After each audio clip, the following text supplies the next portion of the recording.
Hello, and welcome back to the No Contest Off Tour podcast, where we take you behind the scenes to the new Stab and RedBull Media House series. I'm Tyler Brewer from the Swell Season Surf podcast, and we are again joined here with director and show host of No Contest Off Tour, Ashton Goggins. So we have a very cool episode here I'm super psyched on, and just because I am a big fan of the region that we're going to, and I'm a big foodie fan of this region. So where are we going? Let's tell the listeners. We're going to the old country. We went to Italy with Stephanie Gilmore and Leo Fioravanti. Wow. To Rome and Sardinia, which was never somewhere I expected to go on a surf trip. I've been to Italy once for a week and was baffled by how incredible the food and the landscapes and the architecture were, but I never ever even put it on the list of surf destinations. And when we started to come up with the list for this year, I had been talking to Leo and I was like, what's a good time of year to go like try and score waves in Italy? He's like, well, we have waves all the time, but around the time that the event is in Portugal, we could try maybe and see if there's a swell and pull it off. And so we flew to Portugal, met up with Leo, and the day we got there, Portugal was like 6 foot and offshore and perfect. And we were like trying to figure out how much time we had to surf before the storm moved into the Mediterranean, and they had like 3 days of waves. And so it just all happened real quick. And Steph was there and just hit us up and was like, hey, what are you guys doing? Do you mind if I come along and go to Italy? What? And that's so cool. Well, she was like, we want to stay in Europe for longer. Like, what should we do? And Leo was like, well, we're going to go chase waves in Italy if you're interested. And she was like so excited. She said that she'd always wanted to go. And for me, it was like such a validation of the project of like, most surf trips are a grind for a lot of surfers. And so they're hesitant to agree to things. But I think Steph knew going into it that having Leo show us Italy was going to be pretty luxurious, let's say. It was. I can't even imagine like having someone so in there, like Leo is like, he's a celebrity there and he's like in with the fashion houses. And I mean, I can't imagine like a better host to take you around. Yeah. And he was even kind enough to bring in like his sort of major influences, the guys who sort of shaped his experience as a surfer when he was a kid, like the original locals from Italy who he's known since, he was a little kid, ended up being our tour guides with Leo. And so we were able to fly into Rome and spend a few days just sort of like riding around on bikes and scooters and stuff with Steph, just eating food. I wish that we had Vespas. The insurance on putting a 7-time world champ on a Vespa on a RedBull production. Now 8-time. I think. But no, we spent plenty of time on, embarrassingly enough, on bird scooters and lime scooters, like a whole pack of us cruising around Rome. But Rome's one of those cities that you can pretty much walk the whole place if you have the time. And you're just constantly just like bewildered looking up at the architecture and stumbling upon these places that you're already aware of the historical implications of what they are because you read about them in your like elementary school history books. And to be able to blow in, rip through Rome for 2 days, drive out to the coast, which is about 30-40 minutes, to La Dispoli, which is where Roby D'Amico and where Leo would spend most of his time when he was surfing. And to see that there's like this cool, like full-on like surf community just outside of Rome that feels like San Clemente or something. You pull up to Bonsai or this Right Point, which we won't name, and it feels like you're pulling up to the parking lot at Sano. There's families and camper vans that are hanging out at the beach all day barbecuing and surfing. There's locals that have been there since the 70s. And there's waves like, probably between 150 and 250 days a year. And a really like thriving local surf scene, which was not necessarily what I was expecting. I was expecting novelty and, scarcity and the hope that we might score waves. And we pretty much surfed for a week straight in between feeds. I mean, what is the Italian, interpretation of surfing? I'm curious. Like, I feel like where I've traveled, especially places where you don't expect surfing to thrive, there is like a certain local cultural twist on surf culture, their own interpretation of it to a certain extent. So I'm curious, like, how would you define Italian surf culture as opposed to like maybe California surf culture? What would define the two or differences? I've come to realize that a lot of surf scenes are somewhat a reflection of the period of time that they were sort of pioneered. And Italy was really largely sort of pioneered by surfers in the late 70s and early 80s. And it was a lot of guys who had started out windsurfing. Mm-hmm. And so to me, Italy and a lot of European surfing feels like it comes out of the sort of 80s sort of feeling. And a lot of the guys that have been there forever, that was their era. And so it feels a little bit more, California is very much like 60s California surf culture that's carried through. Hawaii has its own identity. Brazil, kind of came out of the late 80s, early 90s. You go to those cities and they feel like late 80s, early 90s surf towns. The Italian surf scene feels like it's like a sort of thriving, almost 80s surf scene. It's very working class. They've got surf schools, but it's part of like a active outdoor lifestyle approach to like water sports, if that makes sense. I just imagine them all being very fashionable too. Very good looking people. And like, what is it? Sundeck, which was an 80s brand, is now owned by an Italian company, which thrives over there apparently. And I could see like short shorts and like really expensive, cool sunglasses and everyone looking beautiful, basically. That's kind of how I stereotype imagine it. Yep. I think Italians take a great deal of pride and attention to detail in most things that they're able to present as Italian. And so clothes and shoes and all that stuff is certainly a part of it. And you'd actually see it in some of the like wetsuits that people were wearing. I've never seen more stylish wetsuit booties. That's awesome. They have like leopard print and like all these crazy designs on their wetsuit booties. I was like, oh, why? Americans just wear black booties. Vans did the white stripe on the side of a pair of booties, and people were like, what is that? Meanwhile, they're like fully rocking like fashion shoes. That's awesome. Made out of neoprene. I love that. That is so cool. I mean, and then, the food aspect, I imagine, plays into it too. Yes, Steph kept saying that she was losing followers because it was becoming like a food blog. But everywhere you go, like, if you can walk into the most like humble little like neighborhood restaurant or the most celebrated restaurant in Rome, and you're still going to get one of the best meals of your life. Like you can walk into any place in Rome and get an order of cacio de pepe, and it's one of the best pastas you've ever had. And it's, that same attention to detail and craft. There's a simplicity to food in Italy that leans on the quality of the ingredients. I think everything there is just like perfect food, perfect pastas, perfect wines, perfect meats, perfect vegetables, perfect cheeses. And that's how they eat every meal. There's like no shortcuts. Like the cornetto or croissant or whatever you eat in the morning is the best croissant you've ever had, no matter what it is. And yeah, we were there for 10 days. I think we all put on like 15 or 20 pounds. It's fucking gnarly. Let's talk about the surf spots. Yep.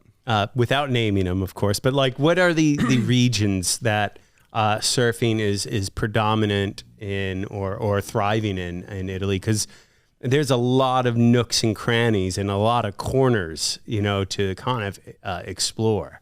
Yeah, I mean, the coast of Italy on the east and west coasts, and then adding in the islands like Sardinia, the coastline dwarfs most other European destinations by a great deal. So there's a lot of options, but for our trip, we were focused on the western coast of Italy, north of Rome, and then we flew to Sardinia for a swell, which is in the southern part of Italy. But depending on the season, there's waves all over the coast. The south of Italy seems like it gets the most power and sort of like winter swells. But you're looking at short period wind swells from different directions as storms come across the Mediterranean or across the Adriatic. I think yeah. So what was Sardinia like to surf? I mean, I've heard from many people that it can get incredibly good. Yeah, Sardinia is unique in that there's so many little corners and nooks and crannies, and the coast changes direction so much as you drive around the island, that as weather systems come through, you have way more options than a lot of the other areas in Italy. And for me, I was going to Sardinia with absolutely no understanding or preconceptions about what the waves were going to be like, and really no sense of like Sardinian history. And that part of the trip for me was incredible, because we were going to a place that most people in that area, at least, believe was like the first civilizations on Earth. Wow. And we were going and surfing in areas where they have these tombs that these Nuragic populations built thousands of years ago that they believe were for these giants that lived on the island. They call it the tombs of the giants. And you're like going and visiting these beautiful vineyards and estates that are built on these archaeological spaces, which, as far as I know, are some of the only in the planet like that, where you can have like a farm to table restaurant on an ancient archaeological site. That's crazy. So it was this very like unique sort of trip as far as what we were experiencing from a like historical perspective. Gives new meaning to visiting the old world. Yeah. And I think it was an education even for, I think Leo and those guys, I was very impressed with the depth of their knowledge. Let me start that over. So Leo lined us up with Roby D'Amico, who's the, short of Leo, the best surfer to ever come out of Rome. He's been on the QS for years. He's a part of the Italian team. And then this guy, Lorenzo Castagna, who has worked with the Italian Surfing Federation and with the Italian Olympic team for the last few years. I met him at the ISA Games forever ago. He's the nicest guy. And those two really, with Leo, Lorenzo, and Roby, they made a point of giving us like a proper, like contextual tour. They dropped history whenever they needed to. They explained, the sort of origin stories of the surf scenes everywhere we went. Wow. And in Sardinia, where Lorenzo lives now, he brought us to meet Maurizio Spinas, who was born in Sardinia but spent most of his life all around Italy, and is like widely considered one of the first real like hardcore surfers in the country. And he's in his early 70s and was just cruising around in a Volkswagen van with a couple of dogs and some loaves of bread and salami and meat and cheese, just chasing waves. Like he kept saying that he couldn't think of a better place to spend the last season of his life than home in Sardinia. Wow. And I think Steph was really taken with the whole scene and all the local characters that we met. Like, she was so fun. It was, you never know how someone that famous is going to be in, really like humble situations. And Steph, every time I've ever traveled with her, is like the most graceful traveler and the easiest person to get along with. But she's so good about engaging and really spending the energy to like understand the people that she's encountering in each of these local areas. And she was like the perfect guest for this episode, because you could tell that she just loved feeling like she was a part of, she kept calling it the big family. That like in Italy, you're part of the big family. Like, you don't have a choice. You're coming with it. And that's how it was. It was just like you were along for the ride. And Steph was more than happy, just like I was, to just take a back seat and just let them run with it. And we scored waves and ate crazy good food and met a million friendly people.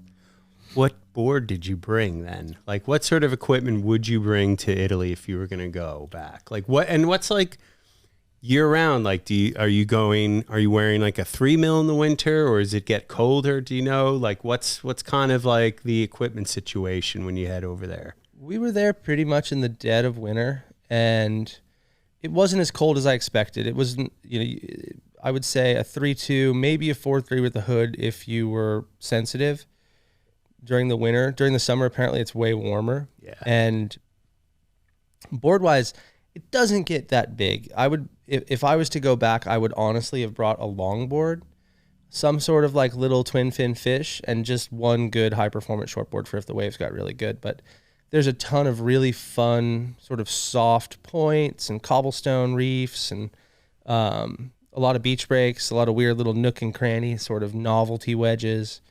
And, you know, it's short period wind swell in a sea, you know? Yeah. Where I grew up on a similar body of water that might be even less consistent on the Gulf, but it's for anyone who's grown up anywhere that just deals with short period wind swell. That's what you're dealing with probably 60 to 70% of the time. It looks like beautiful, like the backdrop of all these places. And they have like a lot of beach clubs, right? Like set up on the beach. There's like a whole interesting beach culture too to that whole area. Yeah, I've come to appreciate places where they've made a point to keep the actual waterfront a space for everyone. It's not just houses built on the beach. And a lot of places that we went and surfed and cruised around, you know, you would park and there'd be like a little waterfront cafe or a place to get a coffee and a croissant. It was just very civilized. And then there'd be a great surf spot out front. And that definitely seemed to be people's rhythm. Like we're in Southern California, everyone's like, you know, you wake up, you go surf, you get a breakfast burrito, you go back and surf. There it was like, wake up, go surf, have a croissant, go surf, get pizza, bring it down to the beach, go surf, come back, more pizza, pasta, whatever, like go to sleep. I want to be on that program. Oh man, that's amazing. It's a new training regimen that we're working on. Now, in filming this, what happened? Anything happened behind the scenes? Any difficulties? Anything that really challenged you in making this, or was this like the easiest thing to shoot? Italy was pretty seamless, and it was really the first trip that we'd done where the whole episode was filmed in one sort of swoop through a location. Because at that point, we just sort of filmed bits and pieces of New York all at once. This was the first trip where we were like, all right, we're going to film just this episode. And yeah, I mean, the challenges are behind the scenes stories. Surfing on a full belly. Oh, trying to surf after like 8 bottles of wine. Yeah, what I thought was there's way more enthusiasm and like organized sort of community across the whole country of Italy than I was expecting. A lot of places that I travel, like you'll find a little area that I'm like, oh wow, they have a really cool thing going in that little town. Mm-hmm. The takeaway from Italy is that like everyone sort of knows each other. Yeah. You know, we had Matteo Fabri come over from Tuscany just because he found out we were cruising and surfing. And it's like, you know, a 3.5 hour drive. And in that way, it felt very similar to Florida in a weird way. It felt like the vibe had a East Coast hunger that was really familiar to me. That they'll surf in the shittiest waves imaginable and love every second of it. Like, thank you, can I have another? And I appreciate any surf community that's built on that. Like that little bit of scarcity and hunger, I think breeds like really special zones. And in that way, Italy felt really familiar. So now let's break it down. How much does it cost to go? Like what's the economics behind this? Italy's expensive. Like there's no real way around it. It's a fairly affordable flight if you're already in Europe to fly into Rome. You can rent a car to get around. You pretty much exclusively rent Mini Coopers. Call them Cinquecentos. I think Cinquecento, whatever, the 500s. Or they Fiat 500s? Yeah, not Mini Coopers. No, Fiat. Mini Cooper's English. Yeah. Fiat would be Italian. There we go. I'm getting that confused already. Yeah, so you when you get there, you can rent the smallest rental car you'll ever rent in your entire life, a little Fiat 500. They call them Cinquecentos, and you're driving through streets that look like they're out of the Italian Job. Like it's tiny, ancient roads built for walking that you're trying to drive these little cars around with 4 or 5 board bags strapped to the roof to the point where like the height of the board bags is taller than the actual height of the car. Which I always remember seeing like in Endless Summer 2 with Pat and Wingnut and those guys like taking their little car out of France and thinking like, oh, that's set up and like fake. And then like first thing I was like, can we get a bigger car? They're like, no, you're getting a Fiat. No Alfa Romeo. No.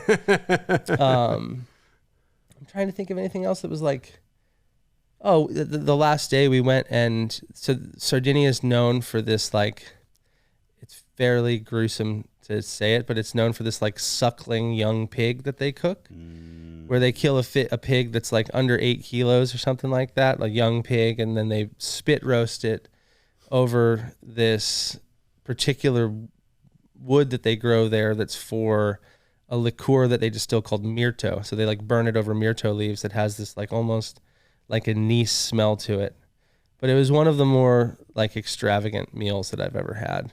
And it was like our last night, and we had this entire spread with like 5 generations of Italian surfers all hanging out together from like 10 years old up to their 70s. And it was one of those moments where you can just like look and go like, Italian surfers like know how to live. Like you can just look at how happy everyone was, and you know how connected they all were across these generations. And it was one of those moments where it felt right. I was like, oh, this is cool. This is like being in the presence of the real thing. God, that sounds awesome. So let's now then break it down. How can people discover to go surfing there? Where should they go? Who can they reach out to? So I don't think Leo's going to answer my DMs. So Lorenzo Castagna, he is a incredible resource. He does surf tours for Italians to other places, but he's just as eager to connect people with who they should go see and where they should go if they're coming to visit Italy. He owns a company called Loca that you should look up on Instagram, send him a DM if you're heading to Italy, and he'll give you a laundry list of things to do, all the best restaurants to hit, and where to think of sort of keeping an eye on depending on the season that you're traveling to Italy as far as waves go. That's awesome. And any surf shops? Did you go to any surf shops there, by the way? No, when we were there, we had basically like a day and a half in Rome, and then a day on the coast, and then the swell basically moved south to Sardinia, and we had to get on a plane and fly. And I don't know if there's any surf shops in Sardinia. I feel there might be in Cagliari, but none of the towns that we were in seemed to have any real infrastructure. Amazing. And I remember it being a challenge to find wax. So the plan is, are you going to go back? Absolutely. Absolutely. Listeners, like, I've been to Italy. I love Italy. And to add surfing to that would be icing on the cake, or gravy or marinara to the pasta, whatever you want to call it. Like that's sauce. Yeah. Sauce, But honestly, this episode is mouth-watering, if you will. And to see Steph Gilmore too, like in that element, I think is really, really cool, and really neat that you had her come along, and Leo too, who just seems so charismatic and very just real fun to watch surf. So it must have been really cool to be kind of in the lineup with those two at least and watching them. Yeah, it was a great trip. Everyone had like surfing together. Most of the time it was just us. If we were sharing the lineup, it was with a handful of guys who were so psyched to see Leo and Steph. It was like ridiculous. They would jump out of the water and start taking photos. And by the time we'd get out of the water, there'd be like a small crowd of people hanging out on the beach to watch Leo and Steph surf. And, they take a real pride in not just their athletes and in their culture and their food, but in like their sense of place. And I think that it meant a lot for them to see how much Steph and I really loved being there. I think they were like, it's one of those places they probably have to do a lot of convincing when they travel around the world of being like, you should come, there's waves, like come to Italy. When it really shouldn't take that much arm twisting to get you to go to, the cultural cradle of civilization and food. But yeah. Well, listeners, definitely check out this episode. I would also recommend go check out Bella Vita, the film as Jason well. Jason Boffa's movie where he goes with Connor Coffin and the whole crew when they surf Italy. And it's, again, another eye-opening extra content to put on top of this episode that I would check out.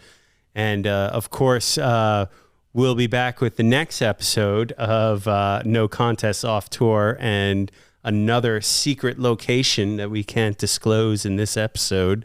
But I am very excited for it, Ashton, and looking forward to talking to you about our next locale. Of course, man. Stoked to catch up on the next episode. And we will check you out. And, of course, go to RedBull TV to look at No Contest Off Tour. And, of course, we will see you next time.